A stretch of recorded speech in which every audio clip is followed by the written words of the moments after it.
Senhoras e senhores, sejam todos bem-vindos a esta audiência pública. Hoje se realiza a audiência pública de apresentação do Estudo Técnico Socioambiental para a aplicação da Lei Federal 14.285, de 29 de dezembro de 2021, doravante citado como Projeto de Rios Urbanos. Por gentileza, coloquem seus celulares no modo avião ou silencioso. Esta audiência está sendo transmitida ao vivo pela internet através da plataforma YouTube do canal institucional da Assembleia Legislativa do Estado de Santa Catarina. Ressalta-se que os registros dessa audiência pública ficarão disponíveis por tempo indeterminado na respectiva plataforma. Esta audiência pública é um instrumento democrático participativo e todas as vozes são importantes. Assim, será utilizado o uso de linguagem acessível e a utilização de recursos de fácil interpretação como propósito que todos os interessados compreendam plenamente o que está sendo debatido. Informamos que contamos com intérprete de língua brasileira de sinais. Caso alguém necessite de apoio ou assistência específica, nossa equipe está à disposição. Por se tratar de um ambiente que reúne um número considerável de pessoas, é importante observar que existem saídas de emergência, aqui diante do palco e ao fundo. Também equipamentos de segurança como extintores e alarmes e uma equipe de segurança pronta para nos auxiliar em quaisquer situação adversa. Para procedermos e darmos seguimento a esta audiência, procedemos à leitura do regulamento desta audiência pública.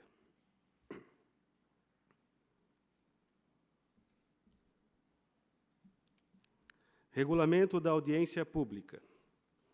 O presente regulamento estabelece os procedimentos a serem observados na audiência pública para a discussão do estudo técnico socioambiental referente à aplicação da Lei Federal 14.285, de 29 de dezembro de 2021, no município de Florianópolis, Estado de Santa Catarina.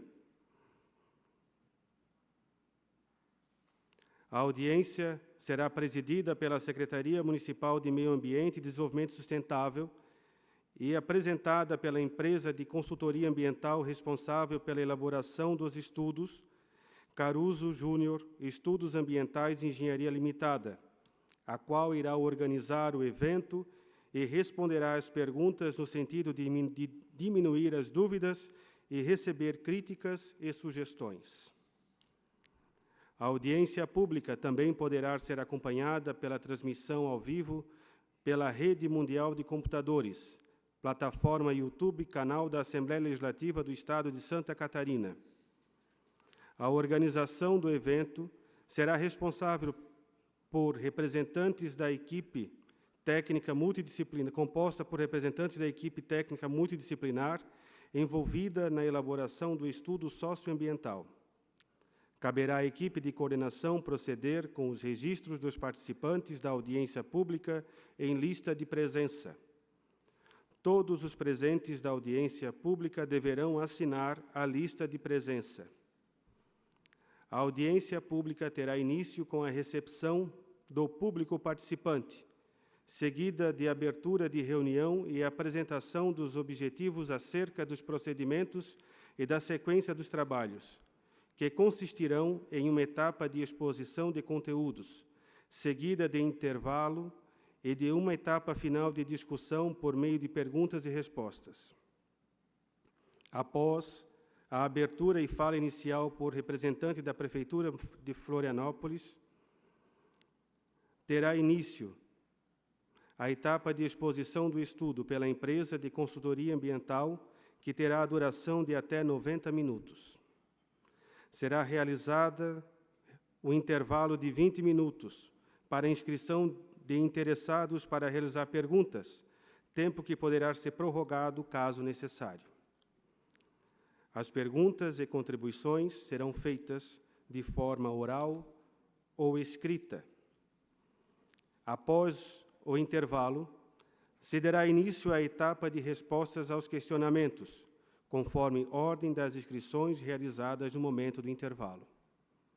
O presidente da mesa promoverá o direcionamento dos participantes a realizar as perguntas, convidando o interessado pelo nome, informado no momento da inscrição.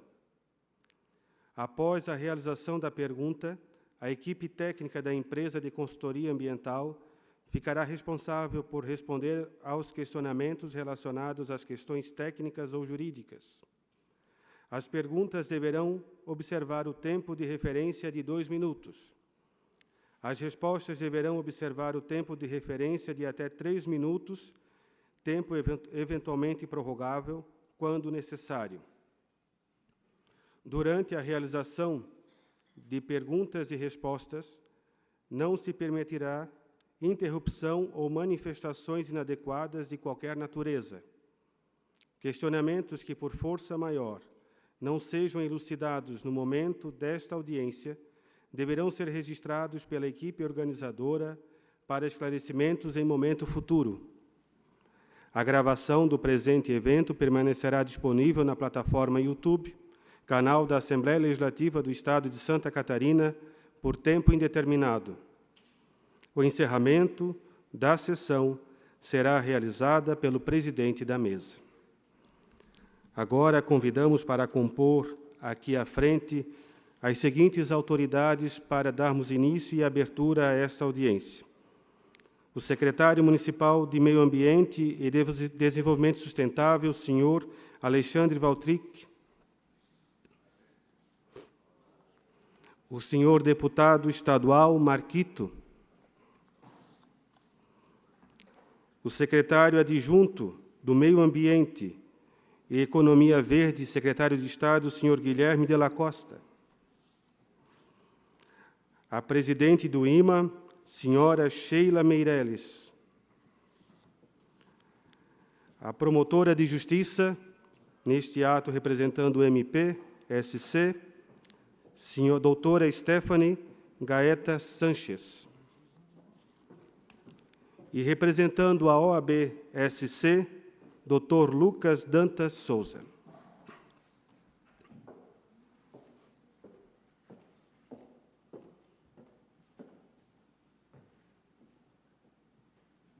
Posso passar a palavra?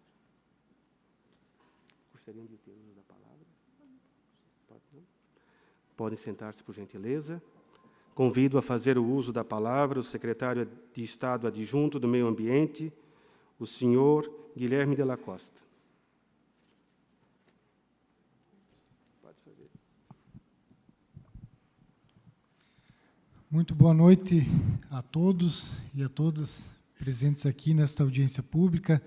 Eu quero saudar e cumprimentar aqui o secretário municipal do Meio Ambiente, meu amigo, colega, doutor Alexandre Valtric Rates, cumprimentar o ilustríssimo deputado estadual Marquito, presidente da Comissão de Meio Ambiente desta casa, cumprimentar minha colega de colegiado, a doutora Sheila Meireles, cumprimentar o doutor Lucas Dantas Evaristo, o presidente da Comissão do Meio Ambiente da OAB, e cumprimentar a nobre colega que se faz presente, peço desculpas, não recordo, doutora Stephanie, pela sua presença.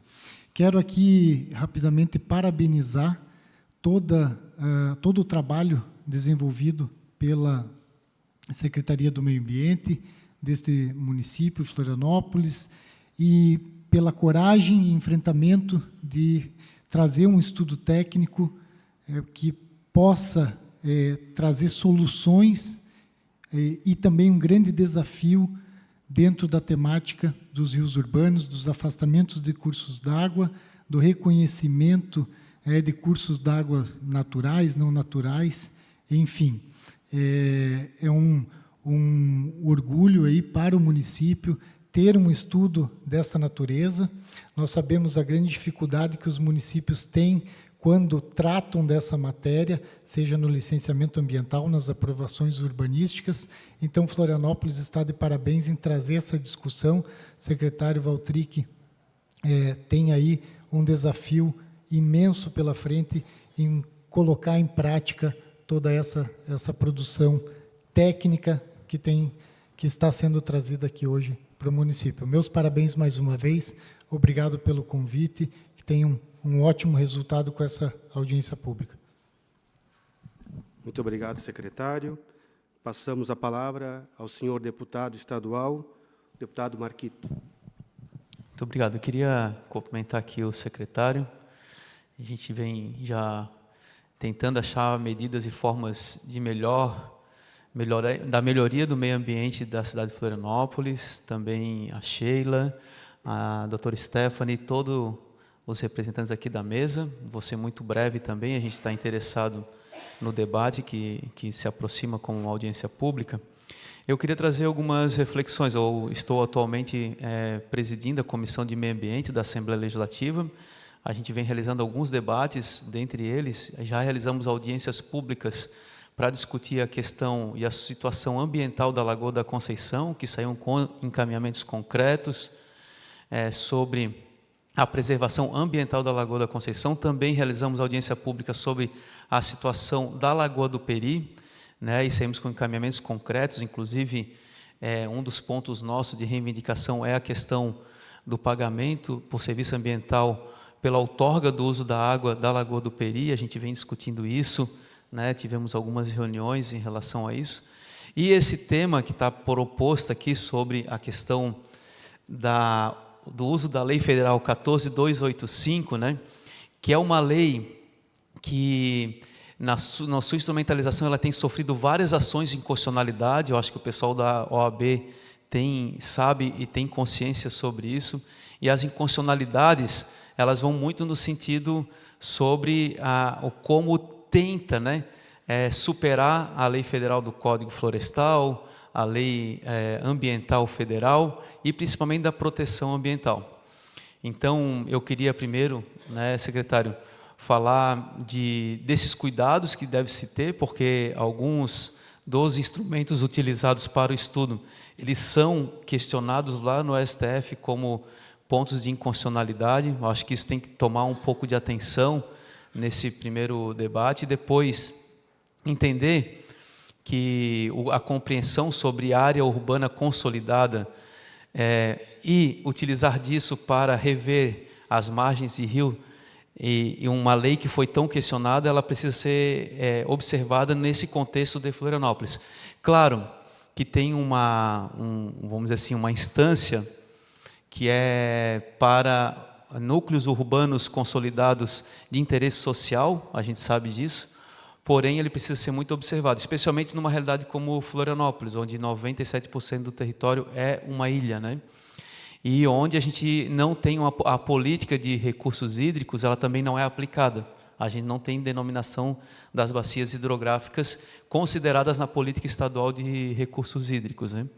E também entendendo a importância da proteção dos ambientes naturais ainda não urbanizados e consolidados, como as planícies que nós temos no norte da ilha, a região do Papaquara, a região do Rio Ratones, o sul da ilha, como a planície do Pântano do Sul, a parte da planície do Campeche. Então, são áreas hoje que devem ter essa atenção especial. Então, eu trago aqui essa reflexão para os estudos. Todo estudo é muito bem-vindo, certamente, porque é a partir de estudo, a partir da ciência, a partir dessa compreensão que a gente, enquanto no meu papel de legislador, a gente constrói e fiscaliza políticas públicas. Então, acho importante. Queria também mencionar a presença de um professor muito importante lá na Engenharia Sanitária e Ambiental, o professor Pompeu, que está aqui conosco, e que certamente muitos estudantes, hoje profissionais que foram estudantes, passaram, e gostaria até de pedir ao secretário, se puder depois dar um tempo especial para ele poder manifestar, porque ele com certeza pode contribuir muito com essa realidade, especialmente olhando para os rios, córregos e e toda a hidrografia de Florianópolis. Então, queria deixar essa manifestação e parabenizar por essa discussão, e certamente a gente avança, a sociedade avança quando a gente tem espaços baseados na ciência. Então, é isso. Obrigado. Muito obrigado, senhor deputado.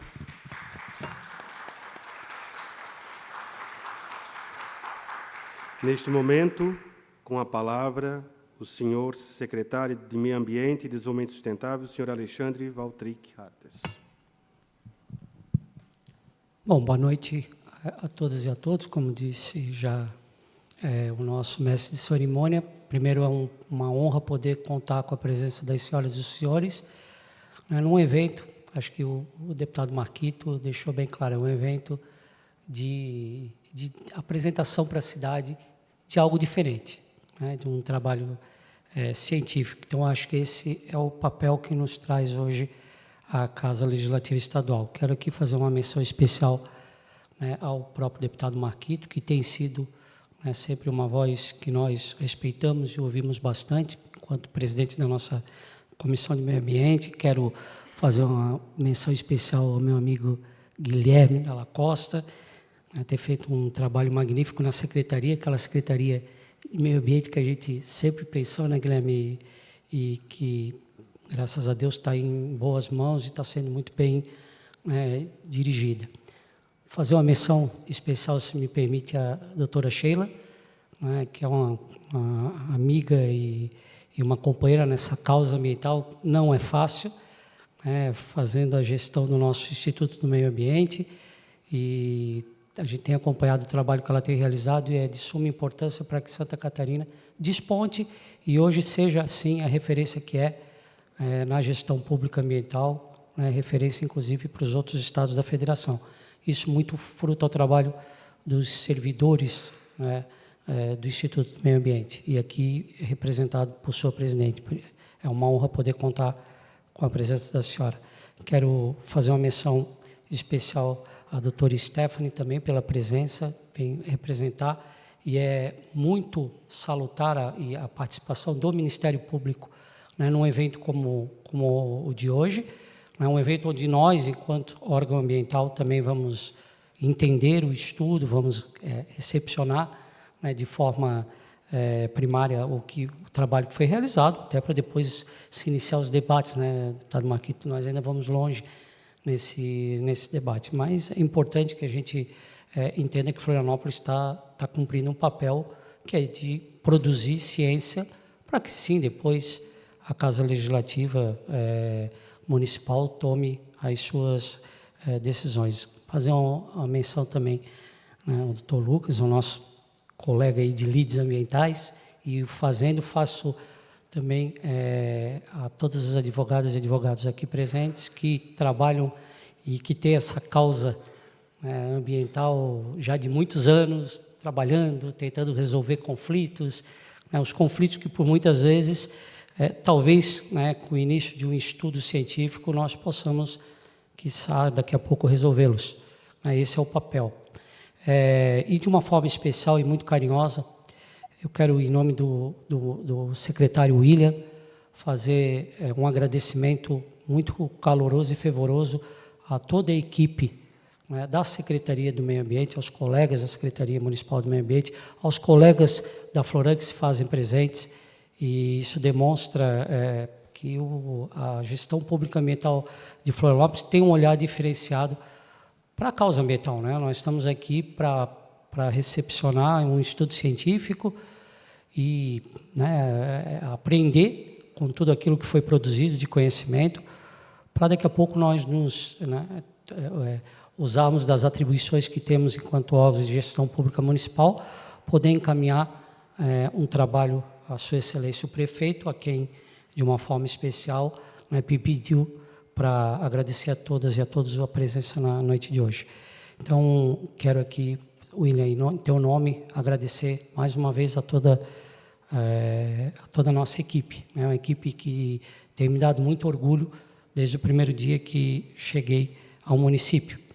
E fazer uma menção especial também a todos os presentes e os presentes que nos honram com as suas presenças, colegas que a gente vê aí de muitos anos né, na luta e na causa ambiental, o presidente Daniel, foi presidente nosso lá do IMA, o Emerilson, um consultor, um renomado ambiental, o próprio Caruso, que se faz presente na noite de hoje, e todos os outros colegas. E aqui, vou usar os 3 como uma menção, mas sintam-se todos muito bem-vindos e fica aqui a gratidão, tanto da Secretaria do Meio Ambiente, tenho certeza também da Fundação Municipal do Meio Ambiente, pela presença de todos.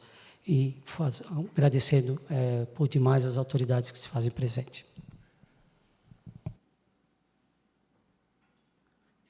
Convidamos o secretário para abrir a audiência.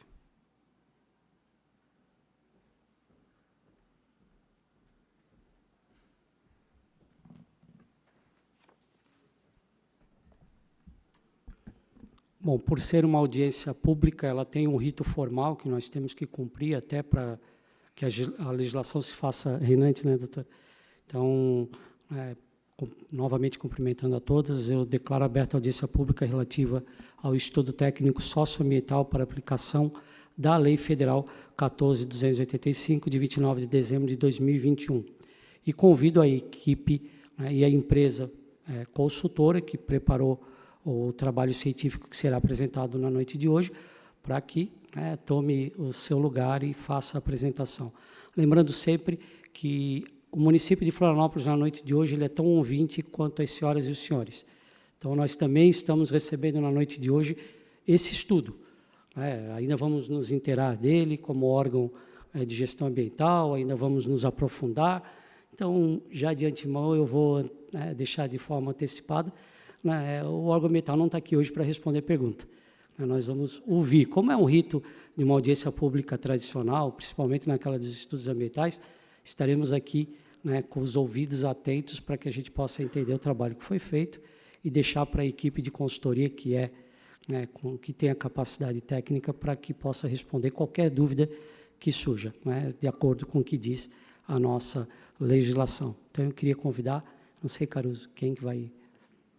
Opa, vou passar aqui. Ficarão aqui em cima as autoridades? Podem ficar aqui. Convidamos o senhor Lucas Maicotti, da Rode Martins Sociedade de Advogados, para expor a apresentação do tema associados à contextualização jurídica. Por favor, senhor Dr. Lucas, tome o seu lugar.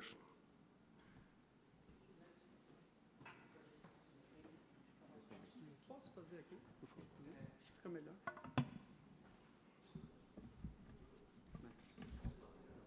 Eles querem ficar aqui? Não. Eles estão chamando de fazer. Isso, as autoridades, por gentileza, podem se colocar aqui diante, na primeira fileira, para prestigiar com mais propriedade. O senhor quer usar essa tribuna aqui? O senhor quer usar aqui? Acho que fica melhor. Obrigado. Agradeço.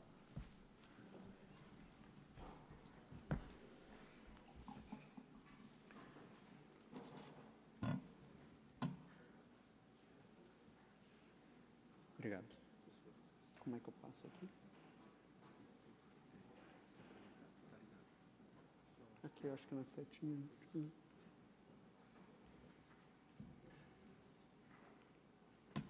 Aí. Boa noite a todos. Como já apresentado, me chamo Lucas Maicotti, sou advogado. Sabemos da importância e estávamos muito ansiosos em apresentar esse estudo socioambiental, esse diagnóstico socioambiental para a redefinição das áreas de preservação permanente urbanas aqui em Florianópolis.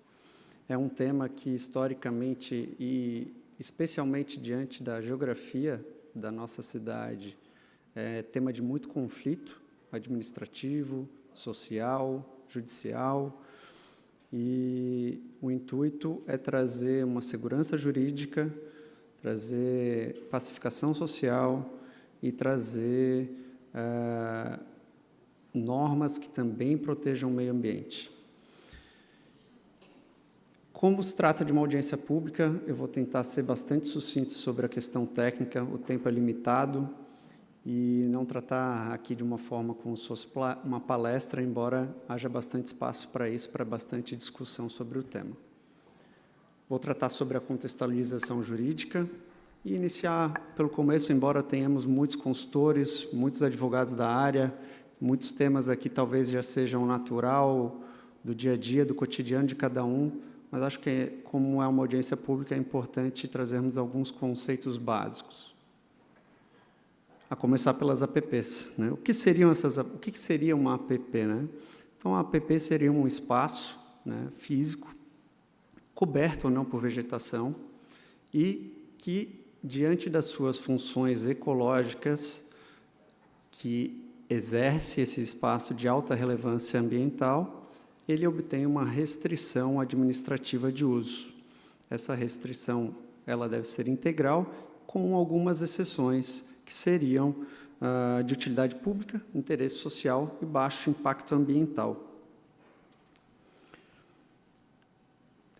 E é importante também a gente fazer uma diferenciação de APP de característica de APP por zoneamento. E o que seriam isso? As APPs por características seriam essas que exerçam funções ecológicas de alta relevância, aquelas previstas na legislação federal da Lei 12.651 de 2012, e a APP de zoneamento, ela costuma vir dentro da legislação municipal retratada na cartografia do município como espaços definidos como APPs e, no caso de Florianópolis, a partir de 2023, como Zona de Interesse de Proteção, a ZIP, e que nesses locais também haveria uma restrição integral de uso. Contudo, nem sempre esses espaços refletem elementos ambientais que exerçam funções ecológicas inerentes a uma área de preservação permanente por característica. Por tal razão, Florianópolis, a partir de 2023, alguns municípios não, mas a partir de 2023 permitiu um procedimento de revisão e que, demonstrado que aquele determinado espaço assim zoneado não exerce essa função, ele possa obter um outro zoneamento. Então, muitas vezes há essa confusão de que determinado local está zoneado como um APP, mas não necessariamente ele é um elemento especialmente protegido.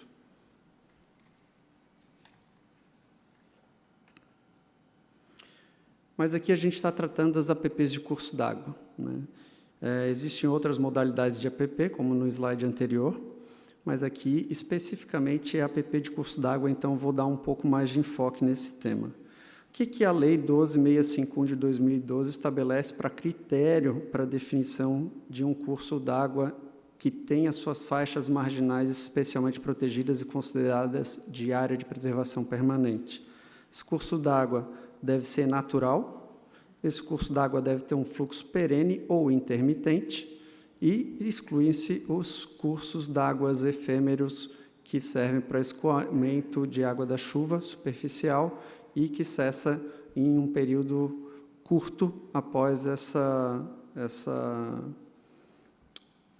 chuva, essa precipitação. A partir, então, da calha regular desse curso d'água que tem essas características, conta-se uma faixa marginal dependendo da largura do curso d'água. Outro ponto que a gente acha importante distinguir são as APPs de curso d'água, que são consideradas não edificantes, das faixas sanitárias. As faixas sanitárias são aquelas previstas na legislação municipal urbanística, também não edificantes, mas que o poder de definição cabe ao município para fins de manutenção desses corpos hídricos que estão ali compondo a drenagem urbana, ou seja, locais, faixas em que são necessárias o trânsito de maquinário para desobstrução e drenagem, desassoreamento desses cursos d'água ou outros corpos hídricos de drenagem. Já a área de preservação permanente de curso d'água, ela está ligada à função ecológica.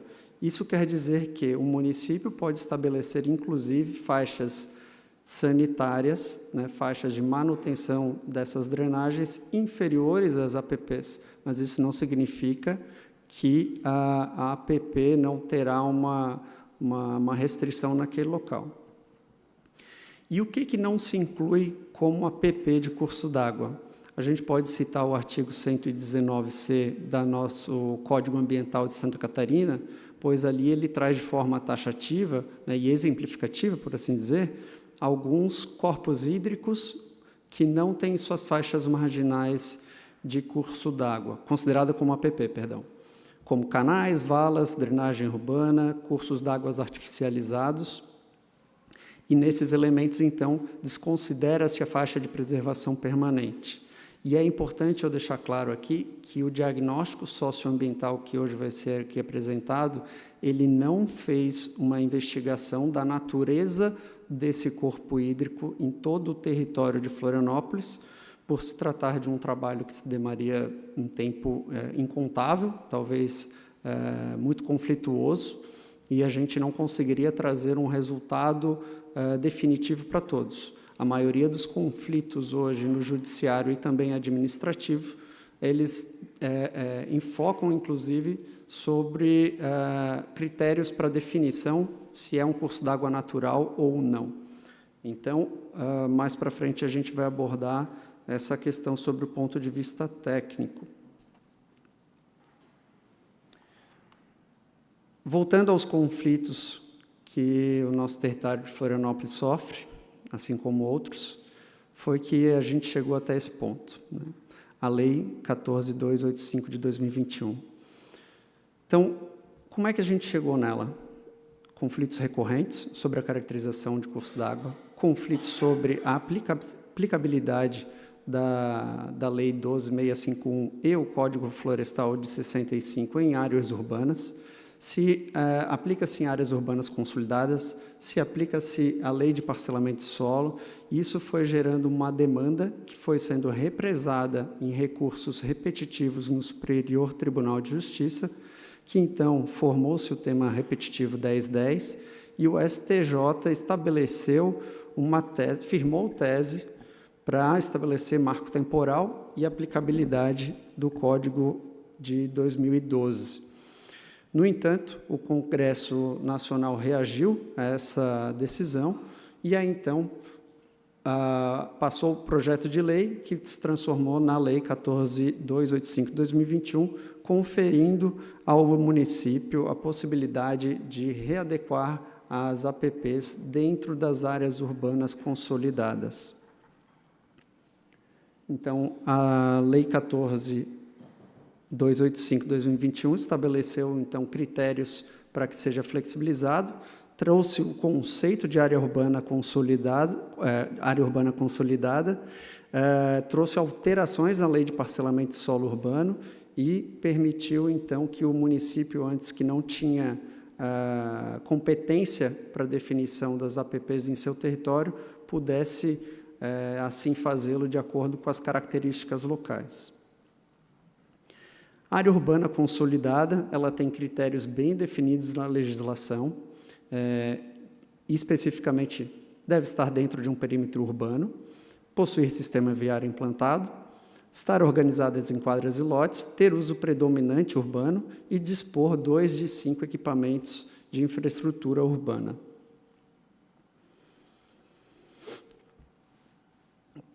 Para que se possa fazer a redefinição das áreas de preservação permanentes urbanas, então é necessário seguir um critério, um procedimento. O procedimento da legislação federal ele é mais simplificado, mas aqui em Santa Catarina a gente está um pouquinho mais apurado nesse tema. Então, primeiro, deve-se elaborar um diagnóstico socioambiental, né, sobre o terreno municipal, e para isso existe a resolução CONSEMA 196 de 2022, que estabelece esses critérios. A partir disso, é apresentado para que o Conselho Municipal, Distrital ou Estadual sejam ouvidos sobre esse diagnóstico e elaborado um projeto de lei apresentado à Câmara para que, então, seja aprovado com as definições legais inerentes. Quais são os critérios que impedem para que possa haver essa redefinição das áreas de preservação urbanas? Áreas que estão em risco de desastre não podem ser flexibilizadas, as APPs. Devem ser respeitados os planos de bacia de drenagem de recursos hídricos. e que seja observada a restrição de uso apenas para fins de utilidade pública, interesse social e baixo impacto ambiental nessas faixas que serão redefinidas. E o mais importante, estabelecer uma faixa mínima de APP para cada trecho de curso d'água. Outro tema de relevância, especialmente para a comunidade, é trazer uma diferenciação entre essa APP urbana e a REURB, que muitas vezes acabam sendo confundidas. A APP urbana, como dito, ela vai permitir uma readequação apenas da APP de curso d'água, enquanto a REURB ela permite uma regularização fundiária mais ampla, inclusive sobre outras modalidades de APP. Tem um outro procedimento e deve ser adotadas medidas de melhorias ambientais para que aquele procedimento seja levado adiante, entre outras inúmeras peculiaridades, mas os dois institutos não se confundem. E aí, já me encaminhando para a minha parte final, quais são as premissas que foram adotadas aqui nesse diagnóstico socioambiental pela equipe? Que fosse adotada uma metodologia técnica, objetiva e, acima de tudo, imparcial. Nós discutimos muito como fazer isso para que tivesse um mínimo de intervenção humana na delimitação dessas novas APPs urbanas, na delimitação da área urbana consolidada. Isso vai ser tecnicamente muito demonstrado, e que a gente tivesse um maior grau de preservação em espaços que ainda possuem uma considerável função ambiental, uma função ecológica, que fosse dado maior detalhamento gráfico e para a definição das APPs nesses cursos d'água trecho a trecho.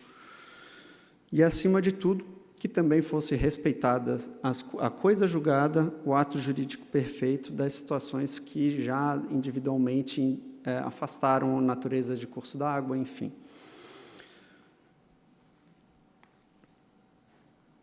A partir disso, eu vou passar a palavra ao próximo expositor. Muito obrigado.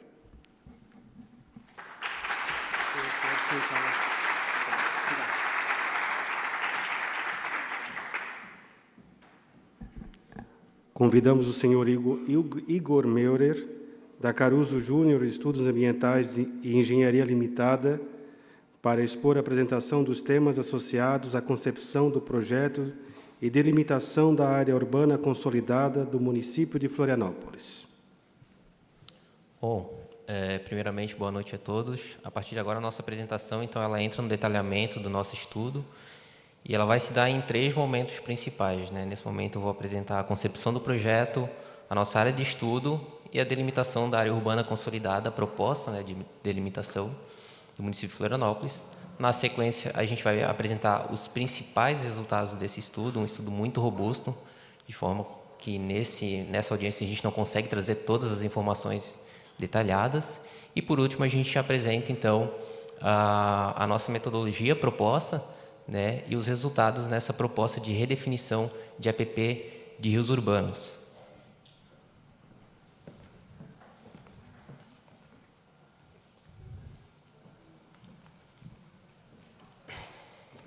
Bom, o município de Florianópolis ele conta atualmente com um grande número de habitantes, né? Isso é de conhecimento, imagino que de todos que estão aqui. Houve um grande crescimento demográfico do município ao longo dos anos. Isso ocasionou também uma significativa expansão urbana e, por conta de diversos motivos que não cabe aqui pontuar, né, acabou que edificações foram feitas em área onde hoje a cartografia indica que é de preservação permanente. E aí a prefeitura, né, no âmbito da gestão, de gerir o território, ela tem que tomar uma iniciativa com relação a essas áreas, né? O que pode ser feito? Ou regulariza dentro do que a legislação permite, ou então promove a desocupação dessas áreas, né? Alguma coisa deve ser feita. E aí, com a vinda da Lei 14.285, que deu a atribuição ao município de fazer a gestão de APP dentro da área urbana consolidada, é que surgiu a necessidade de elaboração do diagnóstico socioambiental. Bom, e aí esse projeto, por ser um projeto público, ele derivou de uma licitação, onde a empresa Caruso Júnior, Estudos Ambientais e Engenharia, ganhou essa licitação e daí ficou incumbida por ser a responsável técnica em desenvolver esse estudo socioambiental. É uma empresa de consultoria ambiental que já atua, vai fazer 27 anos agora, em maio, né, atuando nesse ramo.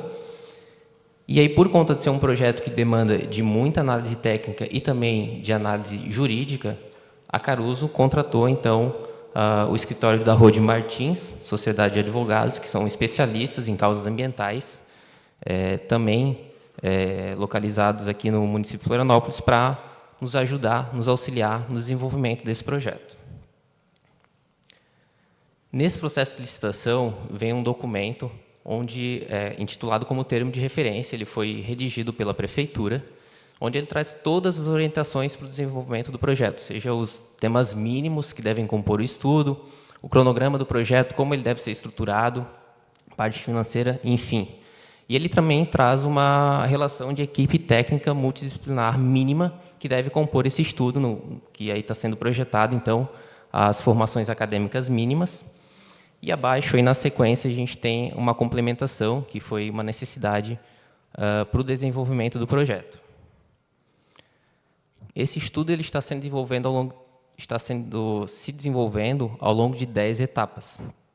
Cada etapa ela consiste na apresentação de um produto ou na execução de algum evento, como, por exemplo, essa audiência pública.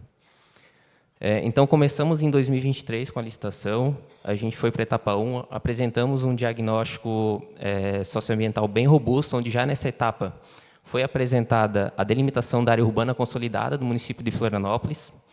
As etapas 2, 3 e 4 também são estudos diagnósticos bem referentes a temas bem específicos. E a etapa 5, então, é onde a gente apresenta a metodologia e a proposta de redefinição de APP, considerando os resultados das etapas predecessoras. A etapa 6, um documento em forma de resumo executivo de tudo que havia sido elaborado.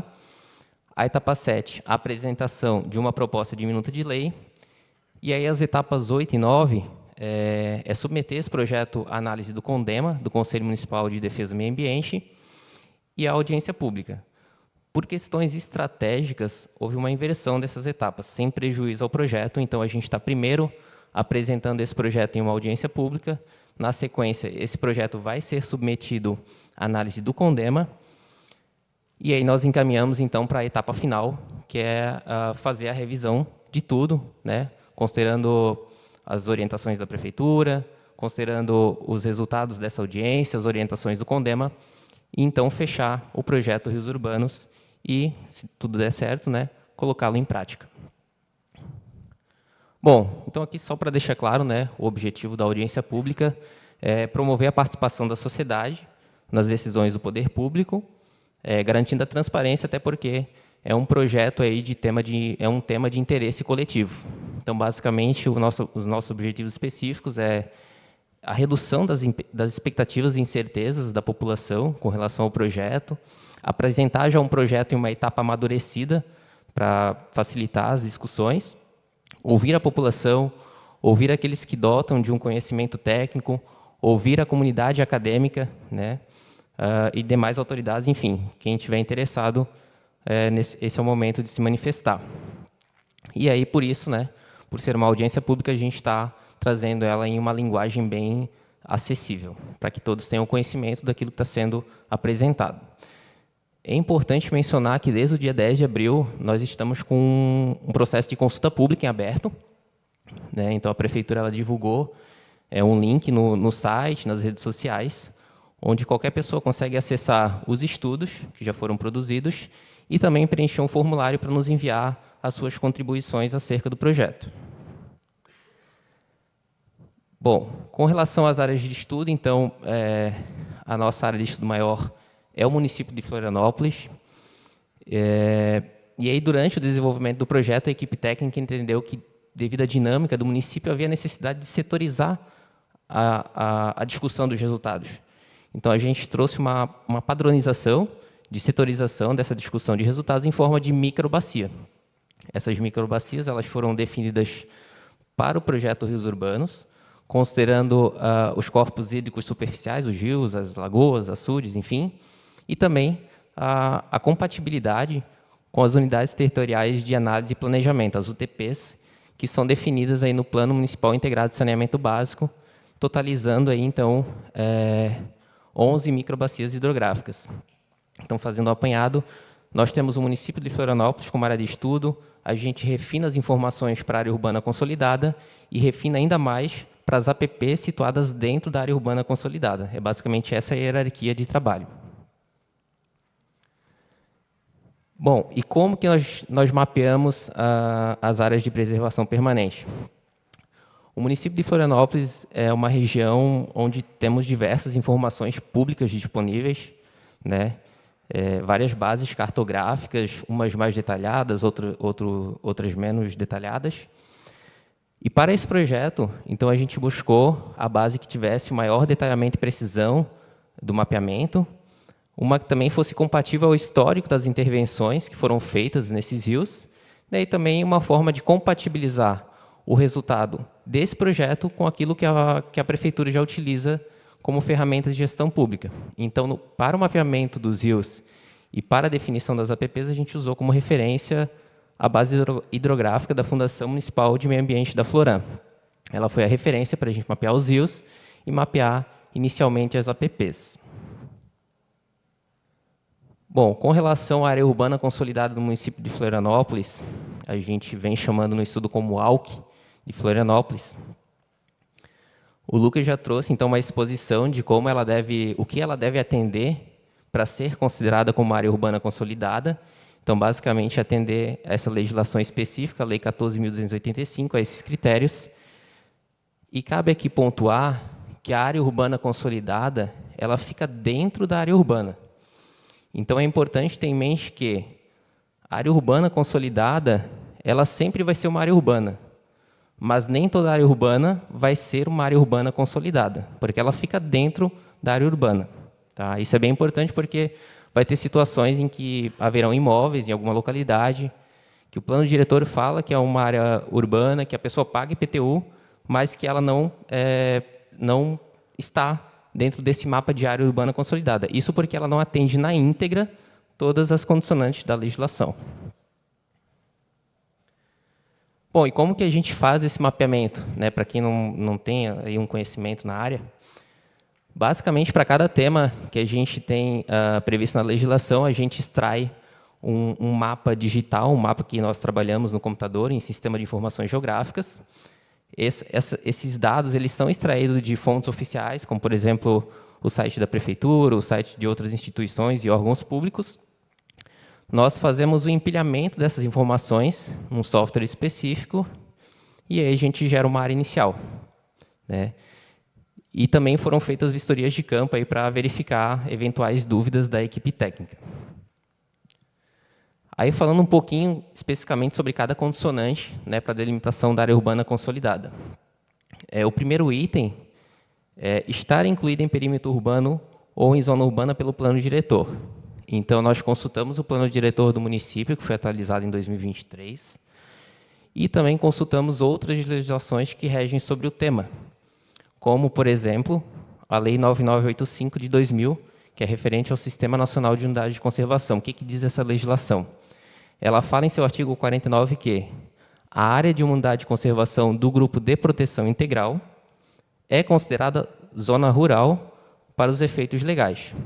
Então, além de consultarmos o plano diretor, nós também extraímos, né, o mapeamento de todas as unidades de conservação que incidem sobre o município de Florianópolis para tomar o devido cuidado de que a nossa área urbana consolidada não tivesse sobreposição sobre essas áreas.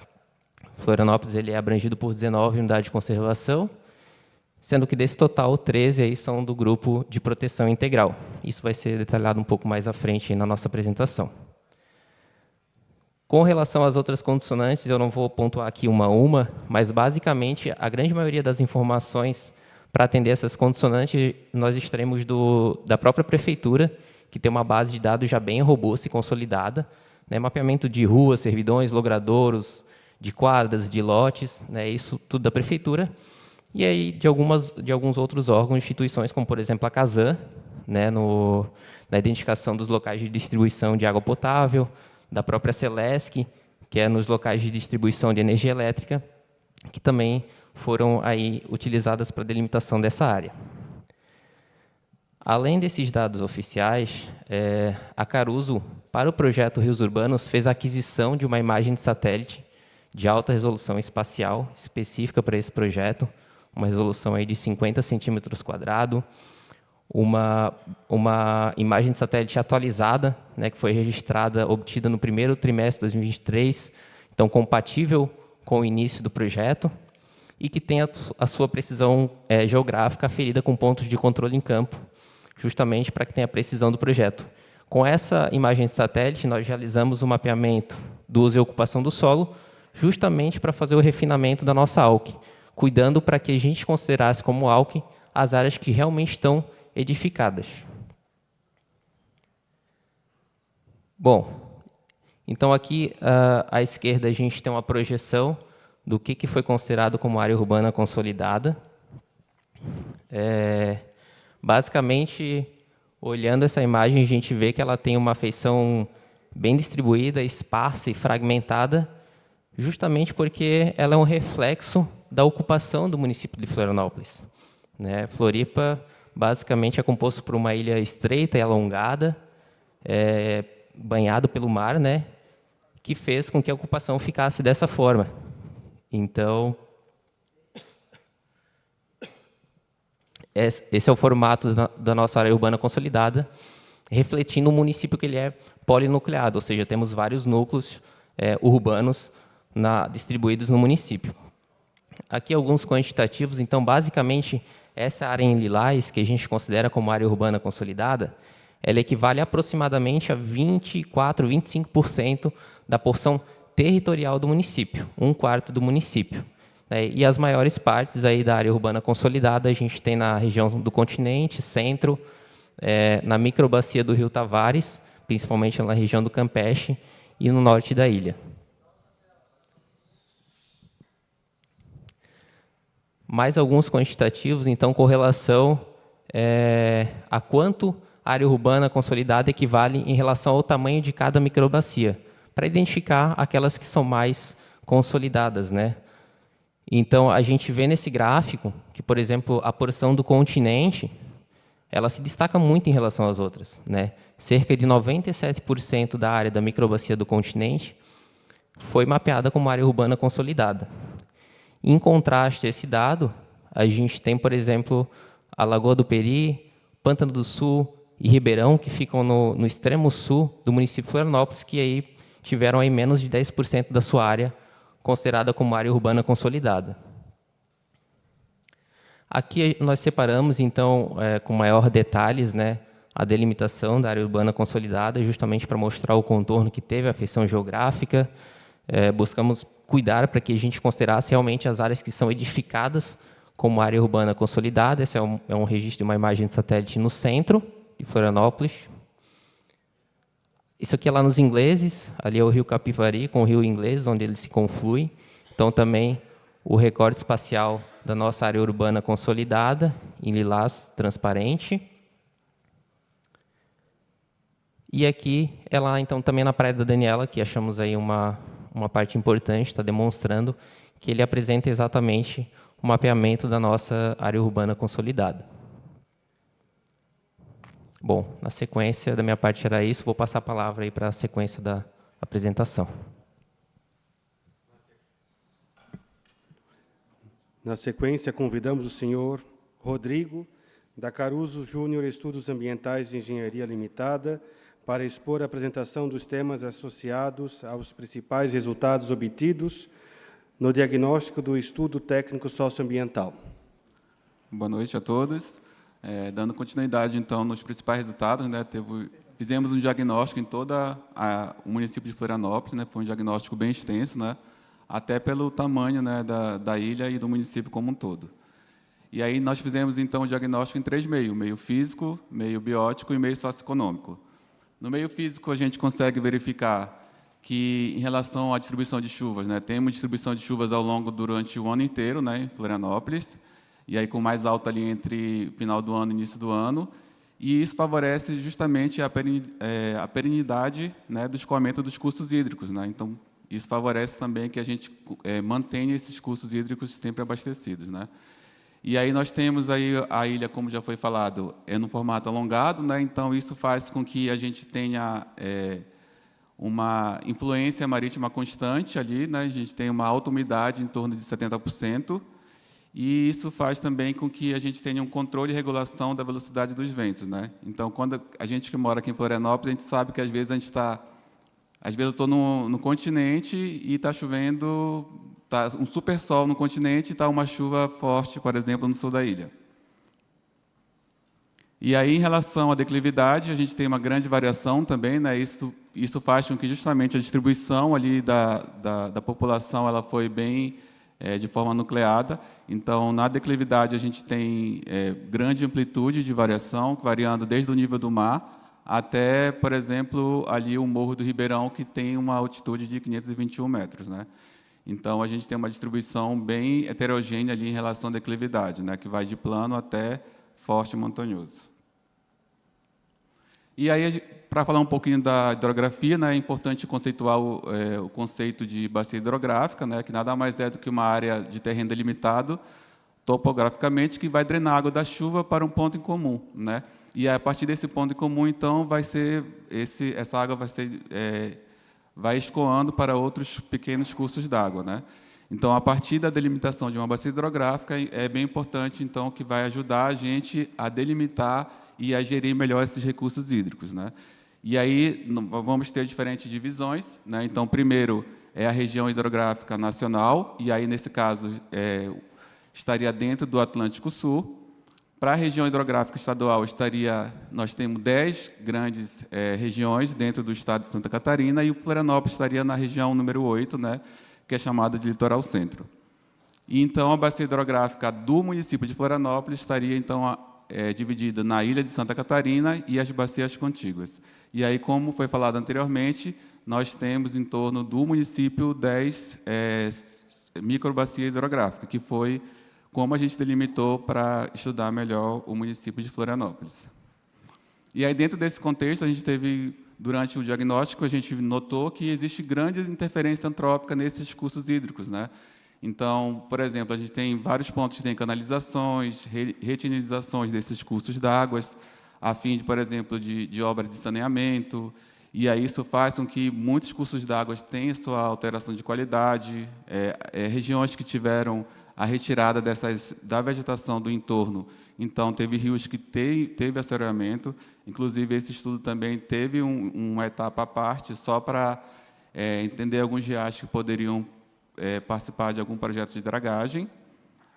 A gente tem áreas que teve ocupação do entorno imediato, como a gente pode observar na imagem ali no centro, né? Então, o limite da residência é exatamente onde deveria ter ali as áreas de preservação permanente, né? Então, a gente observa vários pontos, né, de poluição também, áreas de manguezais que também foram degradadas ao longo de toda essa APP hídrica, no caso. Aqui a gente tem um exemplo típico ali da Avenida Ercílio Luz, né, em que houve ali o processo de canalização do rio da Bulha, na Avenida Ercílio Luz, né? Então, muita gente, às vezes, algum turista passa, nem sabe que ali embaixo, na verdade, teria um rio, né? E aí, a gente fez uma comparação de imagens mais históricas da década de 30, né, com imagens atuais, para entender como é que foi feito essas alterações nos corpos hídricos no município de Florianópolis. Então, a gente apresenta no estudo de todas as 10 microbacias, né, no caso do centro, do continente, dos ingleses, né, que a gente consegue observar ali alteração nos corpos hídricos, a microbacia do Papaquara, que é uma das que mais teve alteração, né, desses corpos hídricos ao longo do tempo, Saco Grande e Ratones, da Lagoa da Conceição, da microbacia do Jurerê, né, que é uma área ali que tem também tem menos corpos hídricos ali que tiveram influência, do Rio Tavares e da Lagoa do Peri, do Pântano Sul. E aí a gente vai apresentar nesse estudo exatamente esse histórico para vocês conseguirem entender como foi tendo modificações antrópicas ao longo do tempo, né? E aí outros corpos hídricos também eles são apresentados, né? Nós temos aí do ponto de vista superficial, nascentes e massas d'água, como as lagoas, que a gente conhece aqui dentro da ilha, né? Os ecossistemas de manguezais e afloramentos naturais. E aí também o ecossistema bem típico daqui, que seriam os banhados. E, além disso, nós temos outros corpos hídricos, que são os subterrâneos. Nós temos 2 grandes aquíferos, né, no norte e no sul da ilha, que é o aquífero dos Ingleses e do Campeche. E aí, para a gente dar input depois, lá na próxima etapa, para utilizar uma metodologia mais robusta, né, para fazer essa delimitação das APPs, a gente pensou em algumas variáveis que dariam, então, esse input no modelo e que a gente conseguisse delimitar essas APPs de forma mais precisa. Então, aí a gente averiguou, por exemplo, a suscetibilidade de movimento de massa nas 10 microbacias, né? Então, a gente consegue observar, por exemplo, que o Ribeirão e o Pântano do Sul apresentaram boa parte da sua microbacia como alta suscetibilidade a esse movimento de massa, né? E os principais fatores que influenciam seriam alta declividade, fraturas rochosas e solos mais rasos. Averiguamos também as áreas que estariam mais suscetíveis à inundação, né? E ali, como a gente acompanha bastante na mídia, né, no período chuvoso, o Rio Tavares, ali, a microbacia do Rio Tavares, é a que apresenta a maior quantidade ali de suscetibilidade à inundação. Então, a gente averiguou isso também para todas as 10 microbacias. E também mapeamos essas áreas de risco, né? Porque nessas áreas de risco também elas não estariam aptas para a flexibilização. Né? E essas áreas de risco nada mais que são áreas que, de alguma forma, têm uma probabilidade elevada de ocorrer desastre natural ou acidente para a população. E aí averigou-se também, foi classificada de risco baixo a muito alto. Para o meio biótico, a gente consegue observar que existe a maior parte do município de Florianópolis é composto por floresta ombrófila densa, né? E dentro das formações pioneiras, nós temos aí a vegetação de restinga, que estaria no litoral, e essa vegetação ela vai desde uma vegetação mais herbácea, que é aquela que compõe as dunas, né, como fixadora de dunas, elas acabam sendo os APP também, os próprios manguezais, que aí já tem influência fluvio-marinha, né, então tem essa mistura, e a floresta ombrófila densa, principalmente aí nas áreas de morros. E aí, ao longo do tempo dessa urbanização, de todo o período aqui do município de Florianópolis, a gente consegue ver que boa parte da vegetação, especialmente essas que não estão nas áreas de morro, que são mais de difícil acesso, né, elas foram substituídas ao longo do tempo. E aí esse processo vai entrar um processo natural de regeneração, e acaba que algumas outras espécies foram introduzidas, que são espécies exóticas, e isso acaba descaracterizando aquela vegetação. E também, quando a gente vai aumentando o processo de urbanização, existe um efeito chamado efeito de borda, porque, às vezes, não é só deixar lá uma APP, por exemplo, de 10 metros de vegetação, que aquela vegetação, necessariamente, ela vai conseguir se manter ao longo do tempo. Então, existe todo um processo aí para entender qual é a qualidade desses fragmentos de vegetação que estão hoje como remanescente dentro da ilha. E aí, para a gente entender e quantificar esses fragmentos de vegetação, a gente fez um uso do solo para o município inteiro, e aí a gente usou uma escala maior, de 1 para 40 mil, e aí depois, uma vez que a gente delimitou a ALC, né, essa área urbana consolidada, a gente utilizou uma escala menor para tentar conseguir identificar melhor essa vegetação, especialmente aquela vegetação que são mais difíceis, como, por exemplo, uma vegetação exótica, né, que é mais difícil ali da gente conseguir diferenciar na qualidade da imagem. E aí, então, o que a gente obteve de resultado após fazer esse uso do solo? Que 56% do município ele é composto ainda por vegetação nativa, e essa vegetação, como eu falei, seria principalmente a floresta ombrófila densa, e 24%, então, seria ocupado pela urbanização. Né? A gente sabe que boa parte dessa vegetação nativa, hoje existente, são dessas áreas de morro, né? Que são áreas que são mais de difícil acesso. Por isso que ainda tem uma grande quantidade quando a gente compara com outros municípios no Brasil. E aí, dentro do uso e ocupação da ALC, né, a gente observa que, agora, uma vez que eu delimitei todo o município, agora eu vou me restringir à ALC, que foi essa metodologia que o Igor apresentou anteriormente, a gente consegue observar que dentro dessa área urbana consolidada, como já era de se esperar, cerca de 80% é de uso de área urbana. e mais ou menos em torno de 15% tem vegetação, mas só que já é uma vegetação antropizada, ou seja, que de alguma forma houve uma intervenção ali dentro daquela vegetação e ela acabou perdendo um pouco da sua característica natural. E aí, dentro das APPs, então, a gente tem uso e ocupação. Então, dentro da APP, de um modo geral, no município de Florianópolis, a gente ainda tem cerca de 70% que tem vegetação, que é até um número relativamente alto, né? E aí, dentro dessa vegetação, é principalmente de floresta umbrófila densa, áreas de restinga e áreas de manguezais. Mas, quando a gente pega essa APP agora dentro da área urbana consolidada, aí, então, nós teremos aí 70% de ocupação, que são esse que seria o foco principal ali, né? Esse que vai fazer esse recorte do estudo como um todo. E aí outras áreas de preservação que são importantes, nós temos aí as nascentes, nós temos áreas de APP de declividade, nós temos a questão aí dos manguezais e das áreas de restinga como fixadora de dunas, né? Lembrando que o objeto do nosso estudo foi somente a APP de corpo hídrico. E aí, dentro do município como um todo, existem algumas áreas que são protegidas através de unidade de conservação, através do Sistema Nacional de Unidade de Conservação, e aí nós temos cerca de 40% do município ali, ele está protegido por alguma unidade de conservação. E aí a unidade de conservação, ela então tem dois tipos de categoria, de proteção integral, quando o uso dela é mais restritivo, ou de uso sustentável, quando se permite algum tipo de uso, mas dentro das diretrizes estabelecidas ali no plano de manejo. Então, hoje, nós temos cerca de 40% do território protegido de forma de proteção integral de unidade de conservação. E aí são todas as unidades de conservação que nós temos hoje, né? A maior parte delas foram instituídas pelo município e uma parte pelo Estado e pelo órgão federal, que é o ICMBio.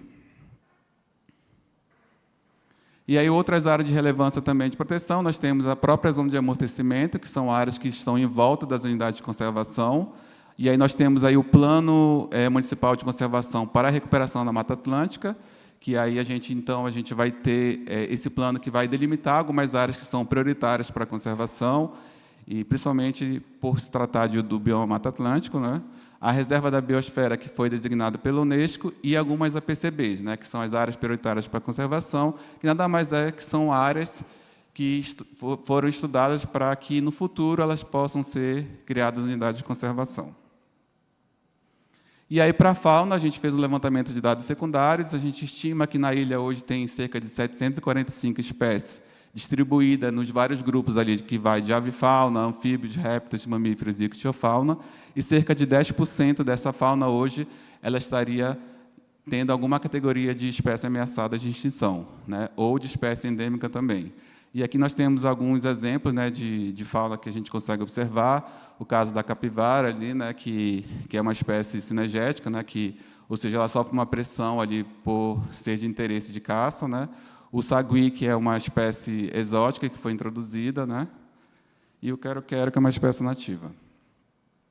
Para o meio socioeconômico, né, que foi o terceiro meio que a gente fez essa avaliação, a gente tem que o município de Florianópolis, né, a partir ali da década de 60, iniciou um processo para a urbanização de fato.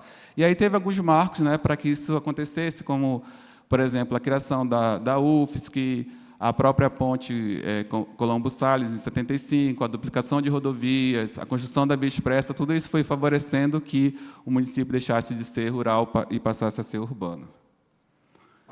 E aí, nesse contexto, também, a gente observa que nesse processo de crescimento da urbanização, existiu ali meio que um padrão, né, de urbanização que a gente chama de espinha de peixe, né? Em que no momento ali, no período ali que tinha aqueles lotes agrícolas, né, eles começaram a construir tipo uma avenida principal e algumas avenidas secundárias perpendicular. Isso a gente consegue observar em vários bairros aqui em Florianópolis, né, algumas áreas que eles chamam também de servidão. E também esse ordenamento territorial, ao longo do tempo, a gente viu que, até pela própria característica do relevo ali, né, que tem muitas áreas que é difícil serem habitadas, acabou criando uma mancha urbana descontínua, né, que a gente chama de polinucleado, né? Então, a gente observa que existem manchas ali na parte central, que é a que pega o centro e o continente, e aí outras manchas, digamos, secundárias, assim, núcleos mais secundários, para o sul e para o norte da ilha, né? Então, acaba que essa distribuição, esse ordenamento territorial, ele foi bem heterogêneo em toda a ilha de Florianópolis. E a dinâmica populacional, a gente sabe que teve um crescimento muito elevado em pouco tempo, né? Em 2000, por exemplo, nós tínhamos 342 mil habitantes, para 2022 a gente passou para quase que o dobro, né? 537 mil. Isso sem falar de toda a população, ainda que acaba aumentando cerca de 50% no período, principalmente do verão, né? Que tem essa oferta aí do turismo. Então, a gente vê hoje, por exemplo, até a própria ampliação da malha viária, de um modo geral, ali, aeroviária, como voos para vários lugares da América do Sul, e isso proporciona um aumento no turismo e aumentando bastante uma população que é chamada população flutuante. E nós temos também o IDH, né, de Florianópolis, que está entre os maiores do Brasil, 0,84, que é considerado como muito alto, né? E alguns povos tradicionais aí que ainda, alguns pequenos remanescentes de bezendeiras, população indígena, pescadores e comunidade remanescente de quilombo, né? Como a gente coloca aqui no mapa e detalha isso no nosso estudo. Para a economia, né, ela é bem diversificada, ali com uma forte tendência ali para o setor de tecnologia, e tem essa questão do turismo, como eu falei, né? E hoje a gente sabe que a especulação imobiliária em Florianópolis está entre as maiores do Brasil, né? Então, há grandes investimentos então, na construção civil. E de infraestrutura urbana, nós temos, então, quase que a totalidade da ilha com algum acesso, né, à energia elétrica, água potável, e cerca de 90% da ilha, do município, ele já tem acesso, e algum outro acesso à água vai, como, por exemplo, poço ou captação em nascente. O dado mais atualizado que a gente tem em relação ao esgotamento sanitário mostra que vai ter em torno de 65% aí do município acesso ao esgotamento sanitário. Para a coleta de resíduo, nós temos aí também quase que a totalidade de coleta, e a partir de 2021 teve, então, acesso à coleta seletiva.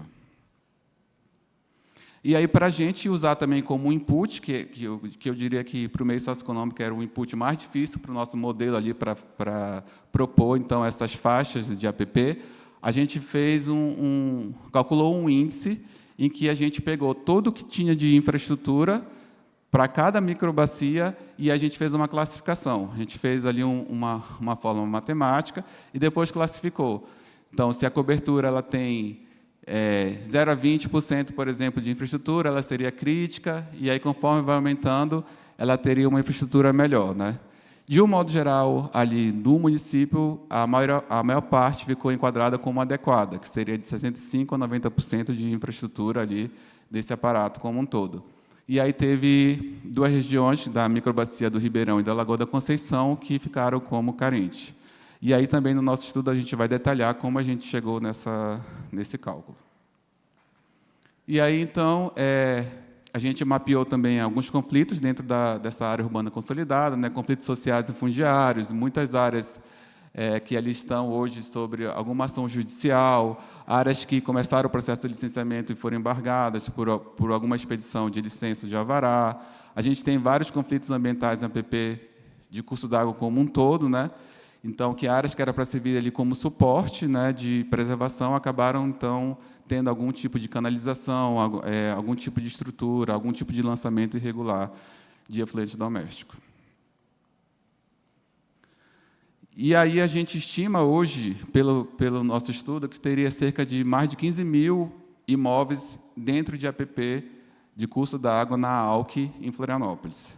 Esse é o levantamento que a gente fez nesse diagnóstico que a gente conseguiu levantar durante todo o período do estudo. E aí, então, para finalizar, as diretrizes, né, a gente precisava, para entender esse estudo, a gente não poderia conflitar esse estudo com outros planos já existentes, como, por exemplo, o Plano Estadual de Recursos Hídricos. A gente teve que consultar o de recursos hídricos das bacias do Rio Cubatão. A gente teve que consultar o Plano Municipal Integrado de Saneamento Básico, a revisão do Plano Municipal Integrado de Saneamento Básico, o diagnóstico participativo de drenagem urbana. Então, a gente identificou que não teria nenhum tipo de restrição ou limitação referente a esses estudos que já existem, né?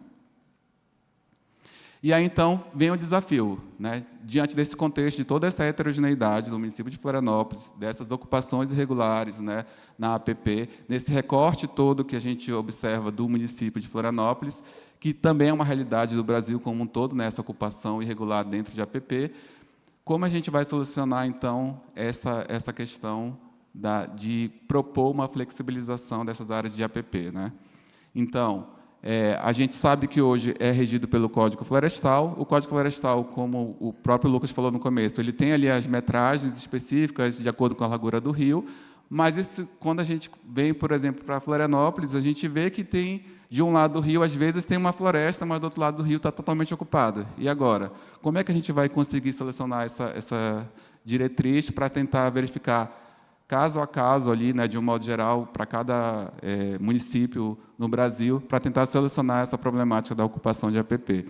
Então, para isso, a gente não poderia chegar e propor um estudo, não, aqui vai ser 10 metros e do outro lado vai ser 20, né? Porque senão ficaria um estudo subjetivo, né? Então, todo mundo ia questionar por que a gente colocou definiu aquela margem de APP.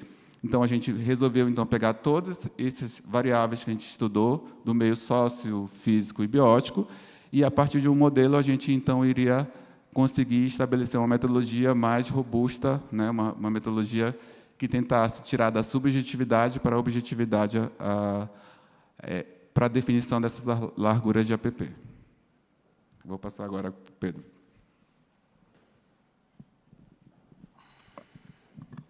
Convidamos o senhor Pedro Porat, da Caruso Júnior Estudos Ambientais de Engenharia Limitada, para expor a apresentação dos temas associados à metodologia proposta e respectivos resultados obtidos na redefinição das faixas marginais dos trechos de cursos d'água situados na área urbana consolidada do município de Florianópolis.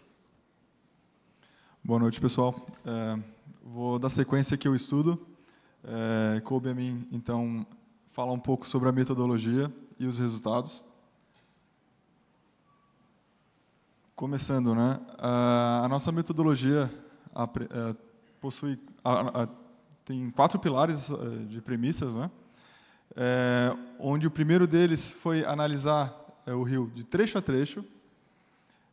Também entendemos que é importante definir uma metragem mínima de APP, ou seja, em nenhum local consideramos a ausência de APP de rio. Todas as exceções estabelecidas pela Lei 14.285 foram respeitadas. E, mais importante, a isonomia.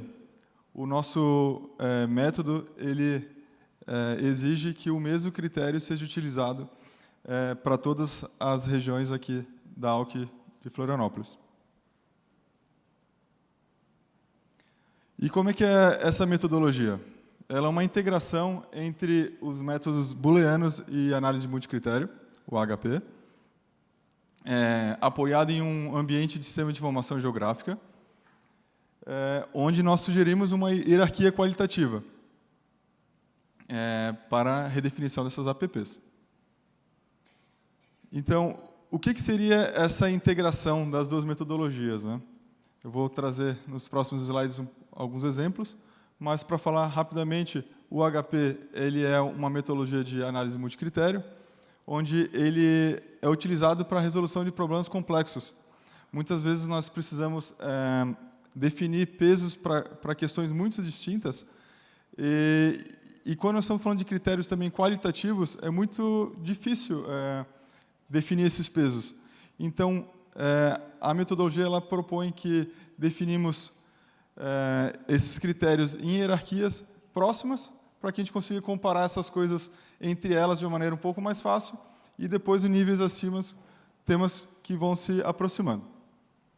Já o método booleano, ele tem uma resposta sim ou não, né? Uma resposta binária, onde a resposta será sempre verdadeira ou falsa.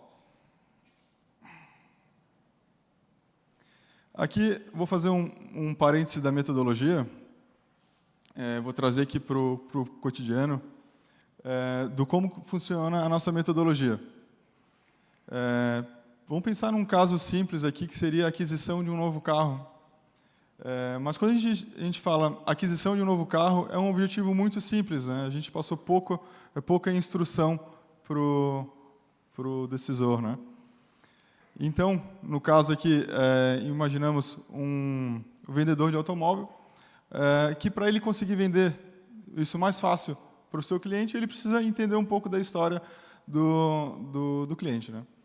Então, ele, depois de uma pequena conversa, ele entendeu que esse cliente ele tem uma família composta por 2 adultos, 3 crianças, a família gosta bastante de viajar, utilizar estradas de terra, mas também usa o carro para um uso urbano, estaciona em vagas rotativas. Então, veja só que aqui nós estamos expondo as 2 metodologias. A booleana, onde ela pode fazer cortes rápidos num universo de possibilidades, como, por exemplo, não me apresente em carros acima de 80 mil, porque 80 mil é o orçamento que a família previa, que eram apenas os carros mais baratos do que isso.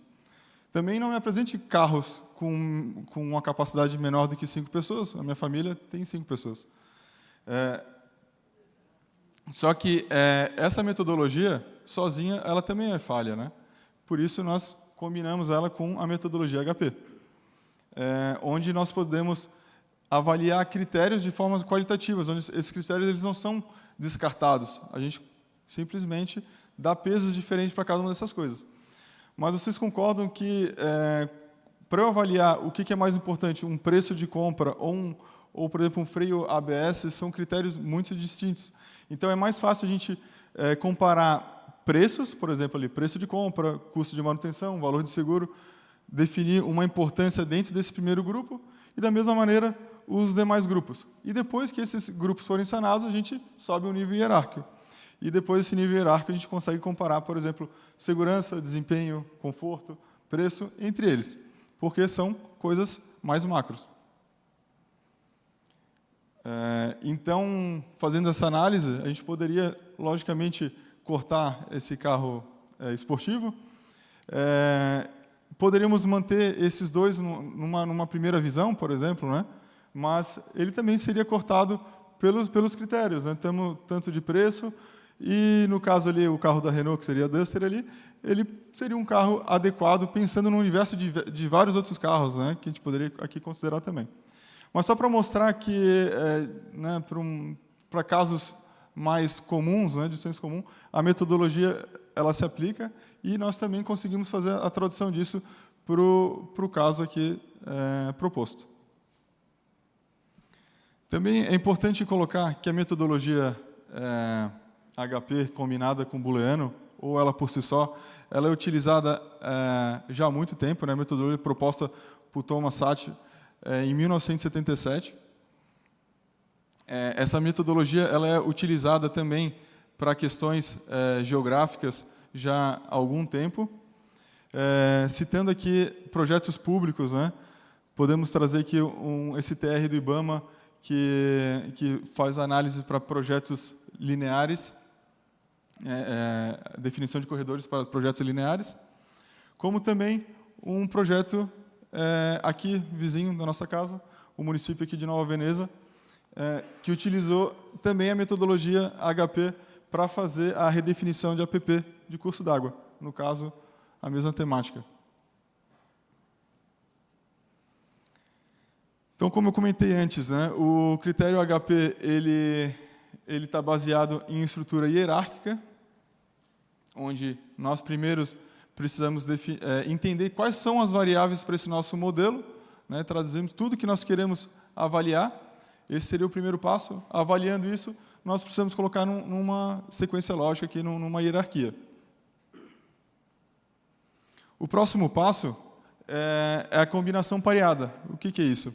É naqueles níveis hierárquicos que eu apresentei, colocar eles, quando estão no mesmo grupo, dentro de uma matriz quadrada. E depois, essa matriz quadrada ela é alimentada por essa comparação par a par, conforme a escala proposta pelo Sachs. Essa escala ela varia de 1/9 a 9. E ela é uma matriz onde, por exemplo, o ponto que eu colocar 9, a parte inversa dela ela é 1/9. Né? E depois que essa matriz é preenchida, a gente faz cálculos de matrizes até chegar nos pesos das variáveis. Ou seja, não é porque eu coloquei aqui que uma variável, por exemplo, tem um peso 9 em relação a outra, que o peso daquele critério é 9. Não. Essa comparação pareada ela é apenas o primeiro nível da metodologia. O cálculo de matriz é que, no final, define os pesos dessas variáveis. E também, assim, né, como eu vou mostrar aqui nessa parte mais sintética, o cálculo ele não pode, a metodologia ela não aceita qualquer valor. A gente não pode simplesmente definir qualquer peso. Existe uma análise de sensibilidade que também é definida pela metodologia, que faz com que a gente avalie se aquela matriz ela está aceita ou não. Se ela não está aceita, a gente tem que voltar nos pesos, redefinir esses pesos, estruturar de novo ali as matrizes e fazer uma nova avaliação, até ela respeitar o índice de consistência. Porque se a gente não respeitar o índice de consistência, o modelo não segue uma tendência lógica.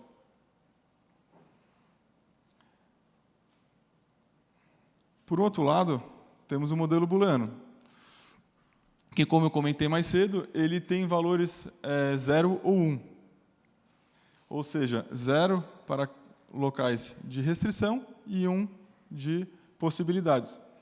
E como sabemos, né, na matemática, né, tudo que é multiplicado por 0, o resultado é 0, e tudo que é multiplicado pelo 1 é o seu próprio valor. É aí que entra como que as duas metodologias elas se combinam muito bem. Aqui também trago um esquema da metodologia como um todo, onde o primeiro passo, né, é a consolidação do nosso banco de dados geográfico, onde os meus colegas já apresentaram todos esses dados usados para cada um dos meios. A partir dessas camadas geográficas, elas são, então, traduzidas, né, ou modeladas, tanto para o modelo HP quanto para o booleano, isso já dentro de um ambiente de sistema de informação geográfica.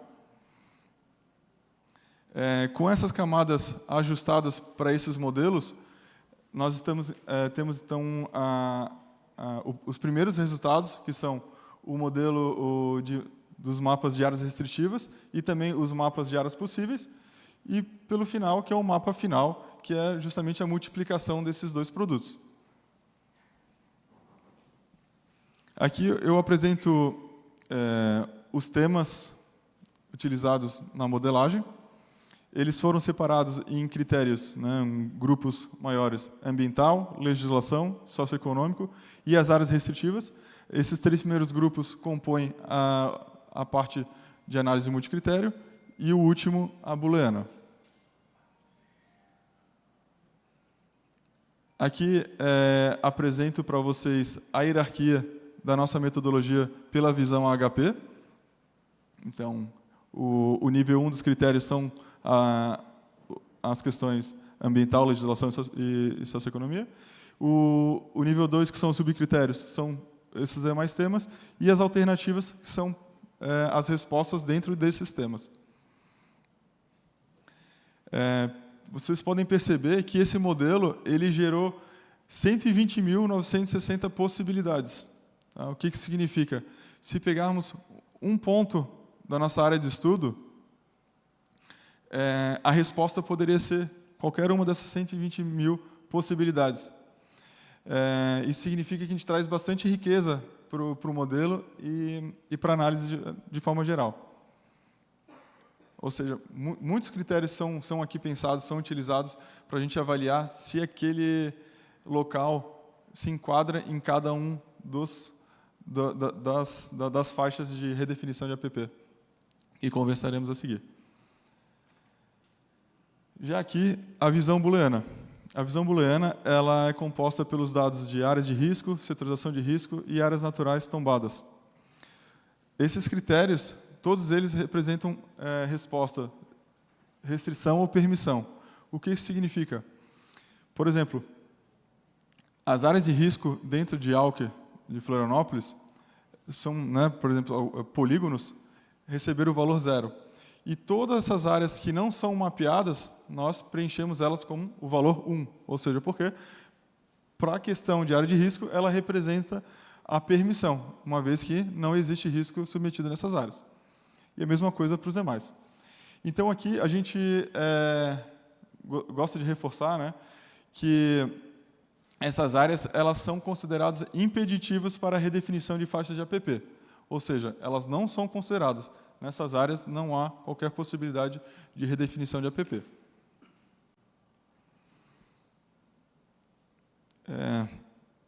Então, agora, avançando um pouco mais, o método booleano, então, teve as respostas 0 para as áreas de restrições e 1 para as áreas não restritas.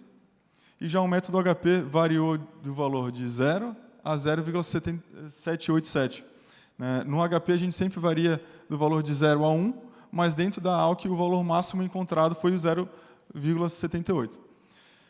O que significa, né, que, combinando essas duas variáveis, quando o valor não for 0, prevalece o valor do HP. Né? Quando o valor do booleano não for 0, prevalece o valor do HP.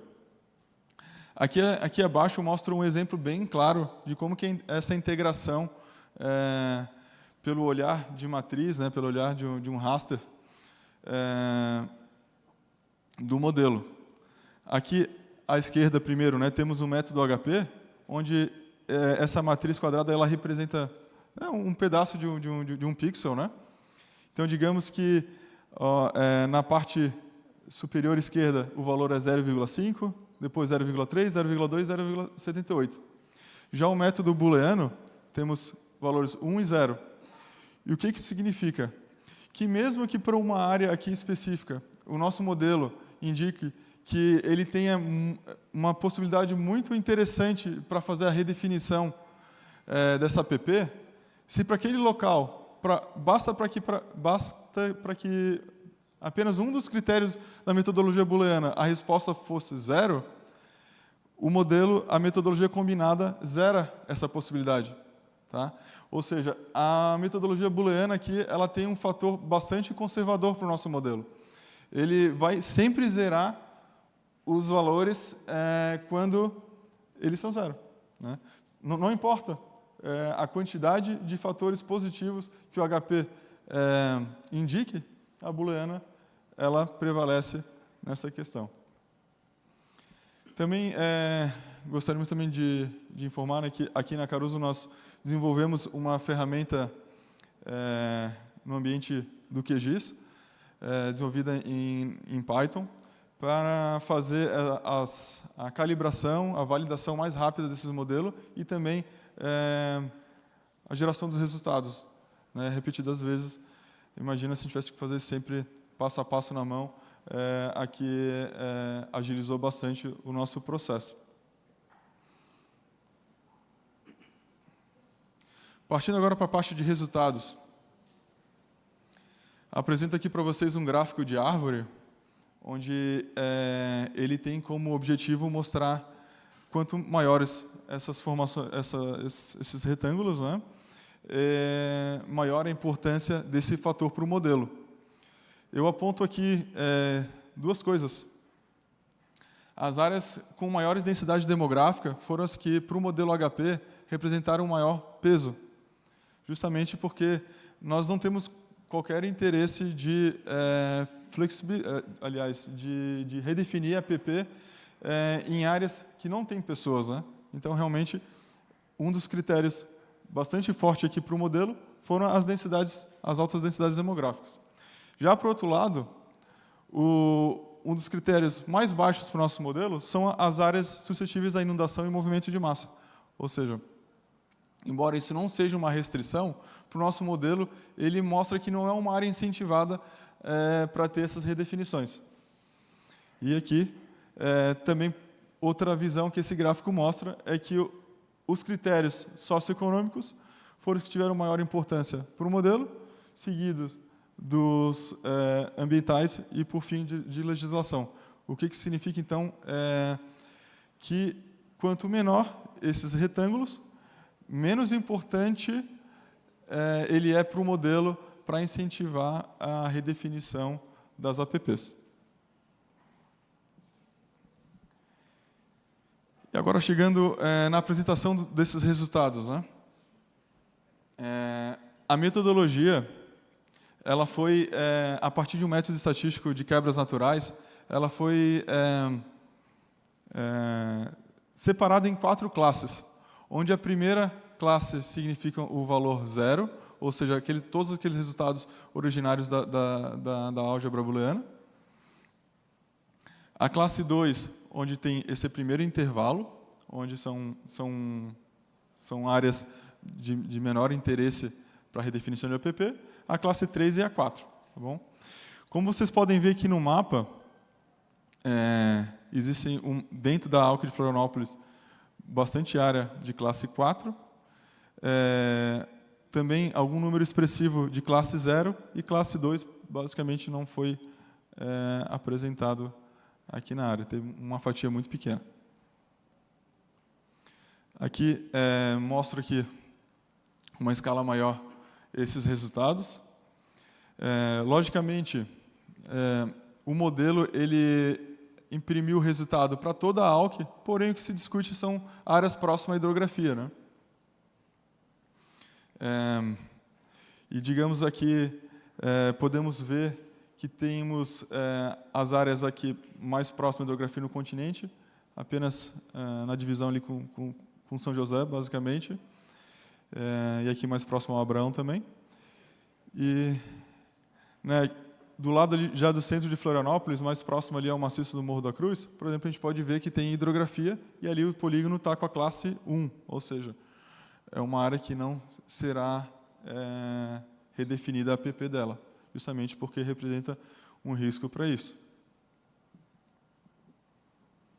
Vamos passando em alguns recortes aqui do município de Florianópolis, começando aqui pela microbacia do Pântano do Sul, aqui na parte do bairro da Armação, onde a gente pode ver em azul a atual APP do município de hidrografia, e aqui em verde e amarelo as áreas onde nós estamos propondo redefinições.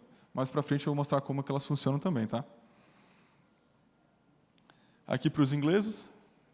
Então, é legal a gente ver que áreas fora da AUC, elas realmente não têm nenhuma temática, justamente porque elas não foram avaliadas, ou seja, são áreas que também, independente de ausência ou presença de risco, elas não entraram aqui em questão, não é objetivo, não é objeto de estudo. Desculpa. Opa. Dessa área aqui, 30 metros. Perfeito. Uhum.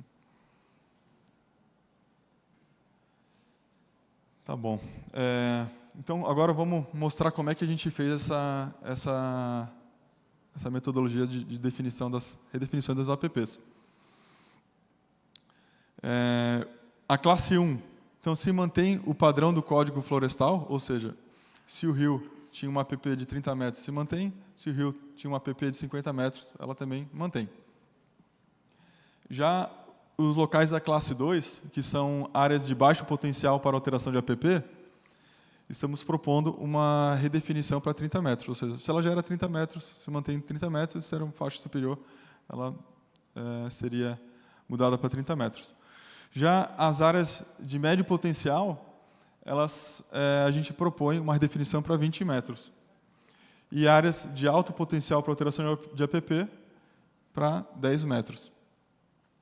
Esse gráfico aqui ele mostra que nas APPs dentro de AUC, né, nós estamos falando em áreas externas, dentro de AUC de Florianópolis, 61% dela se enquadram na classe 4, ou seja, locais que nós poderíamos fazer essa redefinição para 10 metros. Por outro lado, quase 10% dessa fatia ela está na classe 1, onde nós estamos sugerindo que seja mantido a restrição do Código Florestal. E como é que que rolou esse processo, né? Ele foi um processo semi-automatizado, também desenvolvido aqui pela Caruso. Cada uma dessas etapas aqui eu vou passando aqui explicando, né? Onde o primeiro estágio, a partir do leito do rio, nós geramos um buffer, né, de 10 metros. Esse buffer ele vai procurar uma transição de polígono. Se existe, é feita uma primeira análise, como nesse caso aqui, né? Está muito fraco aqui, não aparece muito bem. Mas ali em cima tem uma transição do amarelo para o verde, significa que o verde é aquela classe onde nós estamos sugerindo que a app fique 10 metros, e em amarelo aqui é onde ela fique 20 metros, ok? Então, o primeiro estágio é gerar esse buffer, o segundo é identificar com esses pontos essa transição de polígono, tá? Por isso que temos esses na segunda figura esses pontos aqui rosados na transição do amarelo para o verde. O terceiro estágio é gerar um transecto, né, ou seja, definir essas paredes deles. Tá? E com isso ali na quarta foto a gente já vê essas áreas já delimitadas, esse amarelo já delimitado. A outra etapa seria a seguinte: como essa área central ela possui um polígono que representa essa redefinição de 20 metros e não a de 10, a gente faz a segunda análise, que é gerar um buffer do leito do rio 20 metros para frente.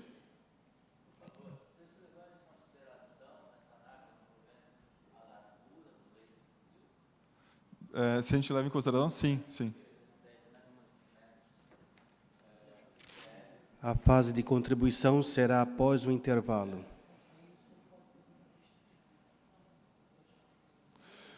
Pode continuar. Ok, muito obrigado. Mas sim, respondendo, né, leva em consideração a largura do rio, sim, como o app. E daí, nesse segundo intervalo, então, ele é definido esses 20 metros. Por quê? Porque esse polígono em amarelo seria o polígono que a gente está indicando essa redefinição para 20 metros. E por que o vizinho ali em verde ele já para antes? Justamente porque ali são esses locais que nós estamos considerando para 10 metros. De uma maneira um pouco mais direta aqui agora, mostrando, assim ficaria a delimitação. Nesses locais em verde, nos extremos, 10 metros. Como aqui ele encontrou um polígono amarelo, ele está mantendo 20 metros, e depois também verde. Digamos que na extrema superior fosse um polígono vermelho, ele faria 30 metros. Né? Aqui nesse exemplo aqui eu mostro as redefinições de 10 e 20 metros. Isso foi feita essa análise de trecho a trecho, tá? Não teve nenhuma análise, não teve nenhuma área que não passou pela análise da empresa, verificando essas áreas a serem redefinidas. Mostra aqui uma área aqui no bairro do Itacurubi, aqui próximo ali, para quem conhece a Fiesc, onde temos um rio com uma característica bem urbana, onde a app hoje ela está por 30 metros. Nessa área nós sugerimos que todo o leito dele tenha essa app de 10 metros. Aqui um outro caso bem legal para mostrar a metodologia, que seria aqui bem aquela travessa que liga o bairro Santa Mônica com um córrego grande aqui embaixo, e aqui essa área, aqui é o horto, né? E aqui é a área mais manguezal, onde nós conseguimos ver que a área fora da AUC ela segue intocada, segue o que o código florestal indica, e já nessas áreas de AUC, sim, é feita a redefinição. E essa parte que está verde, vocês podem ver que o buffer ficou de 10 metros, e a parte aqui, já um pouco mais abaixo, que está amarelinha, ela sobe para 20 metros. Ou seja, ao longo de um rio, sim, a gente vai encontrar trechos de 20, trechos de 10, trechos de 30 metros, se assim o modelo indicou, porque a gente não simplificou o modelo usando uma distância única para todo o seu leito. A gente foi analisando trecho a trecho, tá bom? Aqui o mesmo caso para os ingleses. Aqui para a área continental, né, como eu comentei mais cedo aqui, a classe ali onde ficou vermelhinho, né, onde ele manteve os 30 metros, e já do lado áreas de 20 metros. Bom, agora já se encaminhando aqui para o fim, né, quais são as próximas etapas do projeto? Temos as análises das contribuições indicadas aqui na audiência pública. Depois vem a etapa 8, onde temos a apresentação do projeto ao CONDEMA. Depois, as análises das contribuições indicadas pelo CONDEMA, a revisão do projeto e, por fim, a etapa 10, que é a minuta final do projeto, indicando os ajustes realizados em conformidade às contribuições da consulta e audiência pública. Muito obrigado pela atenção de todos.